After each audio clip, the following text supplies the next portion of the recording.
anyone who's broken the law in relation to the horse meat scandal, we will pursue. I mean, at the moment, we think that there's probably only one company that we can pursue in relation to that, and we've got senior counsel advice as to whether we can pursue and under what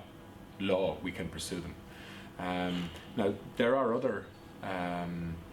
there are always ongoing prosecutions in relation to the food industry and quality controls within it, and we aggressively go after companies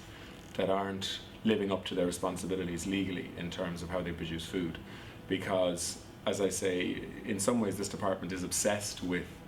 setting standards and maintaining standards to build and maintain a reputation of, you know, a country that produces food better than anywhere else in the world, because ultimately that's what Ireland is about. I mean, we produce enough food now for 10 times our population, so anyone who lets the side down in terms of the Irish food industry, we will take that seriously, and we will take a legal case against them if we can.